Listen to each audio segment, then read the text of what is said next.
नमस्कार, मैं हूं आपके साथ सुरभि। आप देख रहे हैं एक्सप्रेस न्यूज भारत। रुख करता है बड़े खबर की ओर। देहरादून स्थित नारी निकेतन में एक स्तंभवासिनी की मृत्यु का मामला अत्यंत गंभीर और चिंताजनक हो गया है।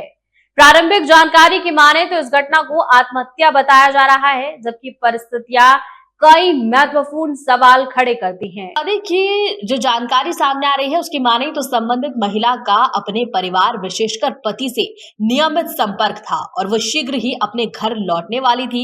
ऐसे में अचानक इस प्रकार की घटना होना संदेह उत्पन्न करता है। यदि महिला किसी मानसिक तनाव से गुजर रही थी तो नारी निकेतन प्रशासन द्वारा उसकी समुचित निगरानी और परामर्श की व्यवस्था क्यों नहीं की गई, ये एक महत्वपूर्ण प्रश्न उठता है। जनप्रहार की प्रतिनिधि मंडल ने जिला प्रोबेशन अधिकारी श्री मीना बिष्ट से मुलाकात की और इस बात पर आपत्ति की है कि बिना जांच के इस हादसे को आत्महत्या बताया जा रहा है। वहीं पर विभागीय जिम्मेदारियों को लेकर भी असमंजस की स्थिति सामने आ रही है।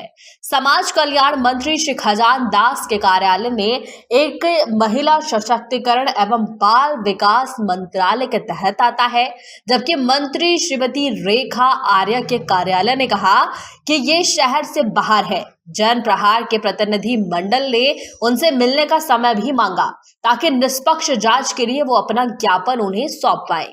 श्रीमती रेखा आर्य के कार्यालय ने जल्दी ही समय देने का आश्वासन भी दिया, क्योंकि मंत्री जी मौजूदा समय में शहर से बाहर बताई जा रही हैं।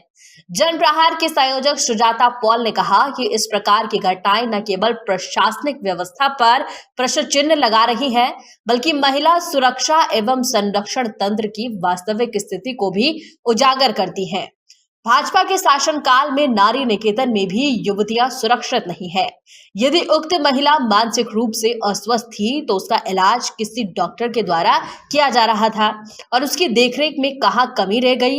यदि यह आत्महत्या है तब भी यह गंभीर स्थिति हो जाती है, क्योंकि उसकी देखरेख के लिए अतिरिक्त कदम उठाए जाने चाहिए थे। जनप्रहार के संयोजक एडवोकेट पंकज सिंह श्रीत्री ने कहा कि ये केवल एक घटना नहीं है, बल्कि महिलाओं की सुरक्षा और सम्मान से जुड़ा अत्यंत संवेदनशील विषय है, जिस पर त्वरित और ठोस कार्यवाही आवश्यक है। इस मामले को दबाए जाने की कोशिश करना अत्यंत गंभीर सवाल उत्पन्न कर रहा है, जिस कारण इसकी निष्पक्ष जांच के बिना सच्चाई बाहर नहीं आ सकती है। आज नारी निकेतन आए हैं, यहाँ पे कल एक महिला के द्वारा खुदकुशी करने की घटना सामने आई है। क्या आपको मिला यहाँ? जी, आज हमें पता चला, तो जैसे ही पता चला जनप्रहार के संयोजक आदरणीय सुजाता पॉल जी के साथ हम लोग का एक प्रतिनिधि मंडल अभी मिला है यहाँ पर। कुछ अधिकारी जो आए थे यहाँ पर और बात हुई है, तो क्योंकि नारी निकेतन हमेशा से ही एक संदेहास्पद जो है घेरे में रहा है, तो आज हमने ये जानने की कोशिश करी कि क्या ऐसा होता है कि नारी निकेतन की खबरें दबाई जाती हैं। क्योंकि ये विभाग बहुत ही महत्वपूर्ण है और महिलाओं से जुड़ा हुआ है, तो जरूरी हो जाता है उत्तराखंड में जिस प्रकार से महिलाओं के साथ उत्पीड़न की शिकायतें आती रहती हैं और लगातार महिला अपराध में उत्तराखंड बढ़ रहा है, इसको चिंता में रखते हुए आज हम आए थे अभी और हमारे संयोजक सुजाता पॉल जी की बात भी हुई है। तो अभी हमने मांग की है कि इस पर जांच की जाए और पता लगाया जाए कि ऐसी क्या परिस्थिति थी कि ऐसी स्थिति आई और ये घटना हुई। मैम, नारी निकेतन से एक खबर आई थी कि कल एक महिला द्वारा खुदकुशी की गई। उसकी महिला का दिमागी रूप से स्वस्थ ही नहीं कहा जा रहा है, क्या कहेंगे? हल्द्वानी से ये महिला को लाया गया था क्योंकि वहां पे मैजिस्ट्रेट ने रेफर कर दिया था कि नारी निकेतन देहरादून में रखा जाए और मानसिक रूप से वो बीमार थी, तो उनका इलाज चल रहा था, ऐसा मुझे बताया गया है जिला प्रोबेशन अधिकारी के द्वारा मीना बिष्ट जी, जो मुझे अभी अभी मिले यहाँ पर। और ये बेहद चिंता की बात है कि पहले ही कह दिया जा रहा है कि ये सुसाइड है। किसने कहा कि ये सुसाइड है? क्या जांच हो गई? ये सारे सवाल है कि मंत्रियों को कोई पता वता नहीं है उत्तराखंड के। अभी मैंने खजान दास जी को कांटेक्ट करने की कोशिश करी गई तो मुझे बताया गया कि नहीं, ये समाज कल्याण के तहत नहीं, ये महिला सशक्तिकरण विभाग के तहत आता है। तो उसके बाद मैंने उनसे संपर्क करने की कोशिश करी, रेखा आर्या जी को, वो बाहर है, और करके भी मैं एक ज्ञापन दूंगी कि इसमें सही तरीके से जांच करी जाए, क्योंकि एक महिला जिसे यहाँ लाया जाता है, बताया जा रहा है कि उसका इलाज हो रहा था, और उसके बाद ये भी बताया जा रहा है कि वो अपना एड्रेस बताने लग गई थी। उसके पति जो है, तथा कथित पति जो है, उनसे बात भी हो रही थी और वो घर भी जाने वाली थी, उसके बच्चे भी हैं, और अचानक से रात के 3 बजे उसने अगर आत्महत्या कर ली तो क्या सवाल, पूरा मामला जब इतना, इस निष्कर्ष पे कोई भी कैसे पहुंच गया कि ये आत्महत्या है?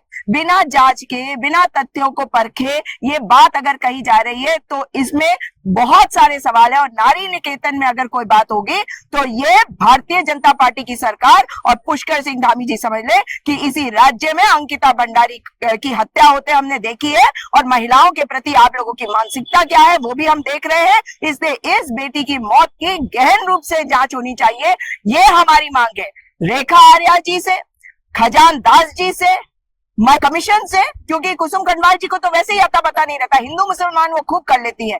और आज ये सवाल जो है ये पुष्कर सिंह धामी के ऊपर है कि आपके रहते अगर महिलाओं के साथ इस तरह से हो रहा है कि पता ही नहीं आपके मंत्रियों की एक आत्महत्या हुई या हत्या हुई और वो कुछ भी बोल रहे हैं, तो सवाल ये है कि महिलाओं के प्रति आप कितने संवेदनहीन हैं। और संवेदनहीनता वाली इस सरकार को आज मैं चेता रही हूं, आज जन प्रहार की ओर से हम चेता रहे हैं, उत्तराखंड की जनता का प्रतिनिधित्व करते हुए आप लोगों को चेता रहे हैं कि जल्द से जल्द कार्रवाई करके जनता को बताएं, राज्य को बताएं कि आखिर हुआ क्या है।